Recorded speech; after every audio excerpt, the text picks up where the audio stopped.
নমস্কার শ্রোতা বন্ধুরা, সন্ধ্যায় গল্পের আসর ইউটিউব চ্যানেলে তোমাদের সবাইকে স্বাগত। আজকের গল্প তখন তোমার 21 বছর বোধ হয়, কলমে দেবিকা সাহা।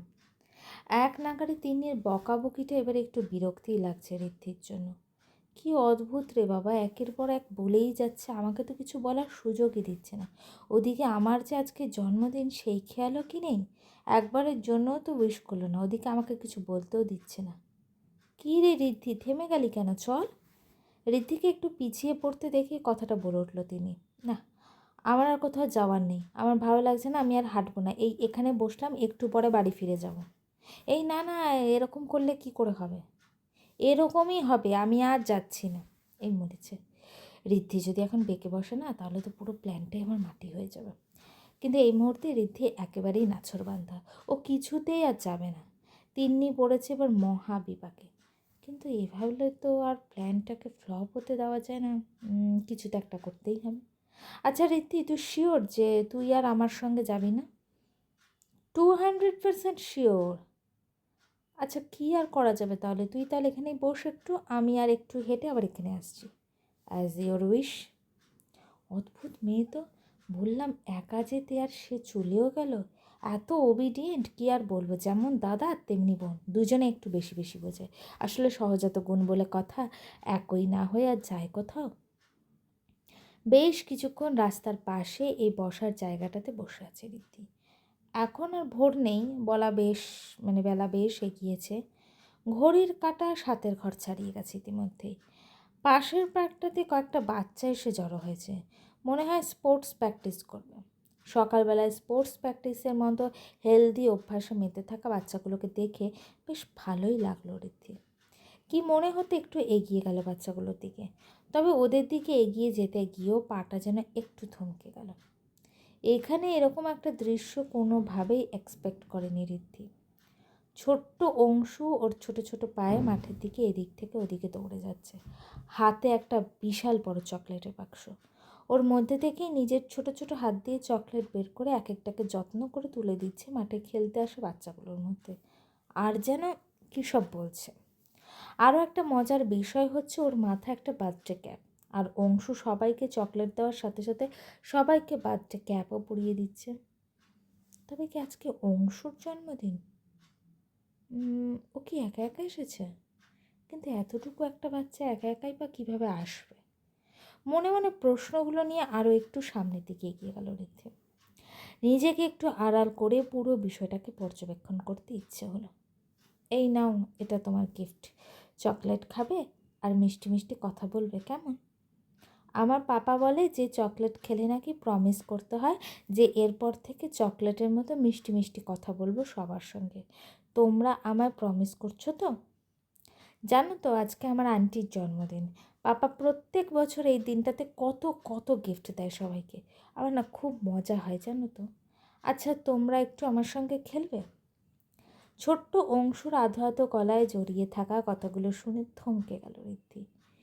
এগুলো ঠিক শুনছে সব? তার মানে কি আজকের দিনটাকেই সৌম্যদা ভুলেনি? তবে কি আমার জন্যই এসব? ঋদ্ধির এসব ভাবনার মধ্যে ওপাশ থেকে সৌম্যকে আসতে দেখে আরও কিছুটা থমকে গেল ম্যাডাম। আজকে সৌম্যকে একদম অন্যরকম দেখাচ্ছে।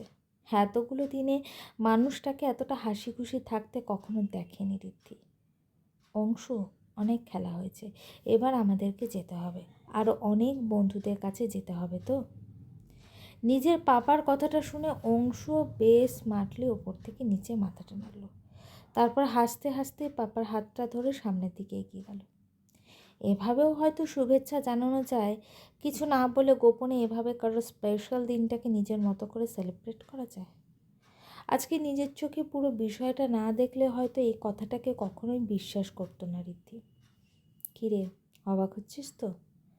পরিচিত কারোর স্পর্শ অনুভব করতেই ভাবনার ঘোর থেকে বেরিয়ে এসে পিছন ঘুরে তাকালো ঋদ্ধি।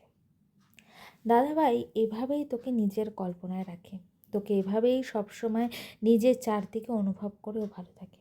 আজ থেকে নয়, বিগত 5টা বছর ধরে এমনটাই চলছে। আমি জানতাম যে দাদাভাই ঠিক আজ এখানে আসবেই, তাই তো সকাল সকাল তোকে এক প্রকার জোর করেই নিয়ে এলাম। আর দেখ, আমার ভাবনাটাও মিলে গেল। দাদাভাই বা তুই, তোরা কেউই জানতিস না যে আজকে দুজন দুজনের সম্মুখীন হবি। দাদাভাই অবশ্য এখনও জানেও না। ও তো আজকে সারাদিন ভীষণ ব্যস্ত, অংশুকে নিয়ে কোথায় না কোথাও যাবে। তিন্নির কথাগুলো শুনে চোখের কোণায় আসা জলটাকে আর আটকাতে পারল না রীতি। এরকমও হয়, সবার কাছে যে মানুষটা এতটা সহজ সেই মানুষটাই আমার কাছে এতটা কঠিন কেন? আমি কেন তাকে বুঝে উঠতে পারলাম না? আমার কাছেই কেন কোনোদিনও ধরা দিতে চাইল না? কেন? হাতের র্যাপ করা বক্সটাতে ফিনিশিং টাচ দিয়ে ওটাকে পাশে রেখে দিল জিৎ। জিনিসটার দিকে আরও একবার তাকিয়ে আবারও হেসে উঠল ছেলেটা। আমি জানি রিদ্ধি, এই গিফটটা পেয়ে না তুই নিশ্চয়ই খুব খুশি হবি। অবশ্য খুশি না হয়ে আর উপায় কী? এটা যে তোর কতদিনের স্বপ্ন।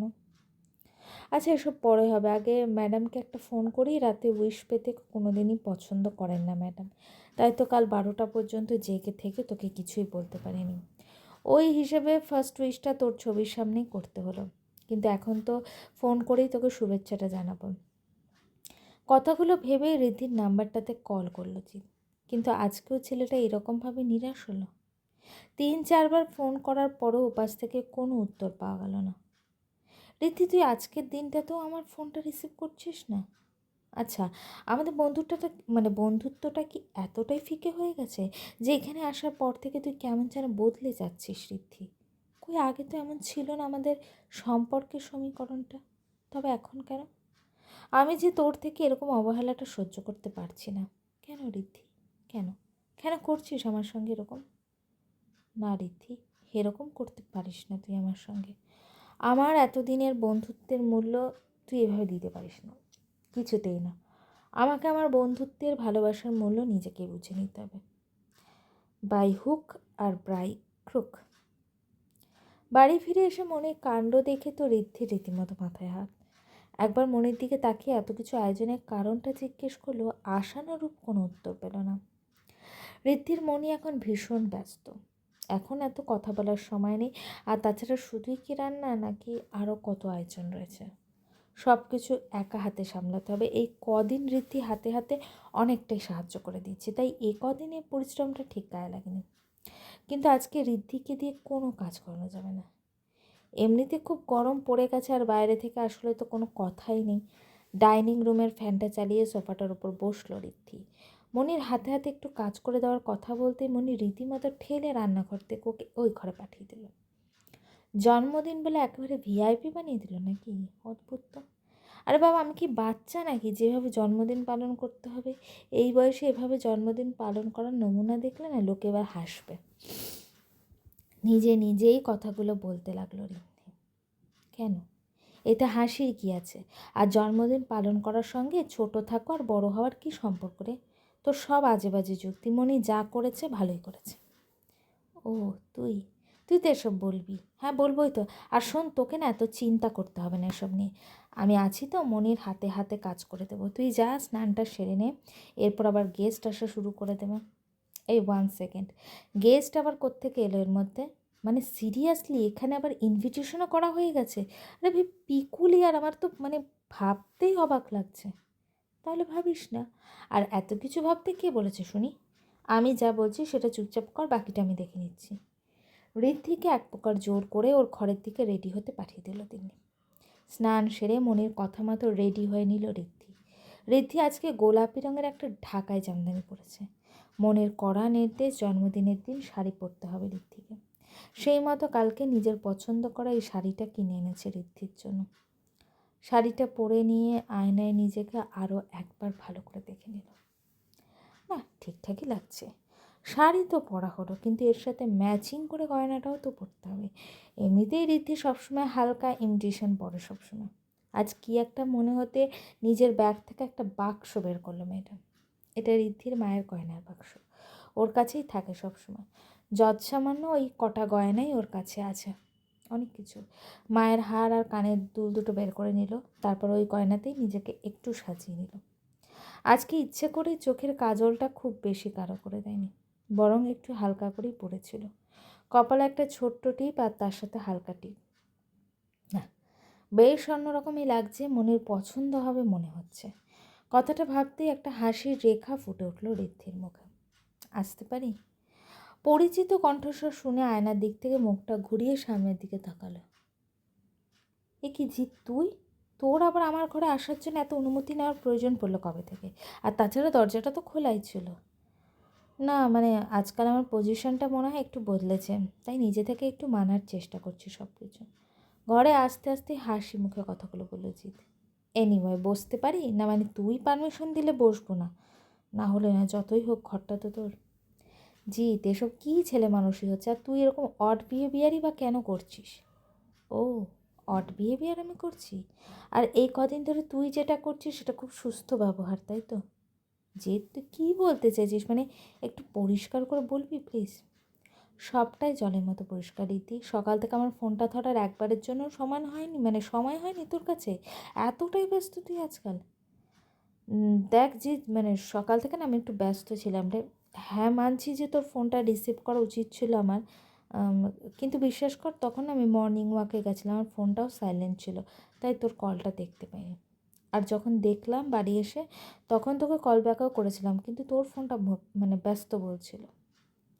সুন্দর এক্সপ্লেনেশনও দিস আজকাল। আগে এমনটা হলে মানে এরকম এরকম এক্সপ্লেন করতিস না তুই কখনো। যাই হোক, আগের ব্যাপার আর এখনকার ব্যাপার অনেকটা আলাদা, এটা আমারই মনে রাখা দরকার। জিৎ, আমি তো একটা কথাই বুঝতে পারছি না যে এই সামান্য বিষয়টাকে নিয়ে তুই এভাবে পা লাগিয়ে ঝগড়া করছিস কেন? সামান্য বিষয়? কোনটা সামান্য বিষয় রিদ্ধি? মানলাম তুই খুব মানে ব্যস্ত ছিলিস, তাই বলে আমার ফোনটা ধরতে পারিসনি, কিন্তু তোর সব ব্যস্ততাই কি আমার ক্ষেত্রে প্রযোজ্য? কই, ঠিক সময় মতো তো ওই বার্থডে উইশের মেসেজটা তোর ফেসবুক পেজে শেয়ার করতে পারলি না? মেসেজ? গল্পটি কেমন লাগলো অবশ্যই আমাকে কমেন্ট করে জানিও, আর আমার চ্যানেলে গল্পগুলো যদি তোমাদের ভালো লেগে থাকে চ্যানেলটিকে সাবস্ক্রাইব করে পাশে থেকো।